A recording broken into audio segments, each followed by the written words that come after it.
So what's the Grape Explorer talking about today? Well, we were talking about our Bordeaux wine series. And what we do is we identify a Grand Cru Classe property and we give you a little bit of heads up, which I call the past, the present, and the future about a different property that I feel is one of the top leading properties and a property to watch and to pay attention to. This is called Calon Segur. This is actually a third growth property in the area of Saint Estephe. It was run by the Capburn Gascoigne family for many, many years.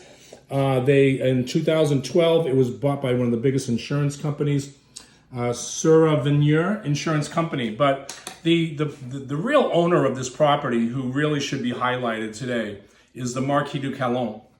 The Marquis du Calon at one time owned Chateau Lafitte, and he owned Chateau Latour, and he also owned Côte d'Estrenal, and he owned this property here, and also a Calon Segur, which is another property in Saint Estephe. So he always used to tell people, I make wine at Lafitte and Latour, but my heart is in Calon. So if you look at this label here and you see this beautiful heart, that's exactly paying a tribute to the Marquis du Calon.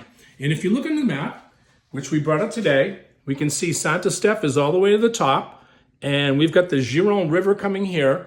And of course, this is very, very important because this whole area of the Medoc was really hot this past 22 year. A lot of people didn't know if the grapes were going to make it because of that intense heat. But because Saint Estephe is all the way to the top, you get a lot of that cool breezes, maritime breezes from the Atlantic Ocean here. And then you get this estuary right here where it cools all the grapes. This is Cabernet Sauvignon with Merlot and Cabernet Franc in the blend, but mostly Cabernet Sauvignon.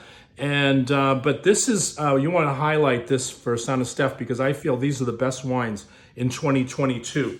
So just to give you a little bit of highlights on the review. So it's, the color was deep, dark, almost saturated, garnet purple, spice nose of cinnamon, dried red fruits, red currant, almost sappy in texture, meaning really full-bodied and rich, and medium to full-bodied in the palate, elegant in the front, long red currant berry, spice tone mineral in the back, terrific balance with melted powdery tannins and acidity, terrific wine, 96 plus points. This is going to be one of the top wines at the end of the day once this wine gets bottled, but at least I wanted to bring, when you're tasting the 22 vintage, which I tasted well over 200 different wines there, and a lot of the wines just came back and everybody was talking freshness. Wow, these wines are not overripe. They're just perfectly in sync. We think that the vines now are acclimating to what we call this global warming effect. And we feel that right now Bordeaux is making some of the greatest wines in the world, if they were not already making wine. But the technology, the investment that's going here with the people who are owning this property, and we feel this is a winner right here. This is Chateau Calon Segur. Again, this is David Kohl, Grape Explorer, talking about great Grand Cru Classe.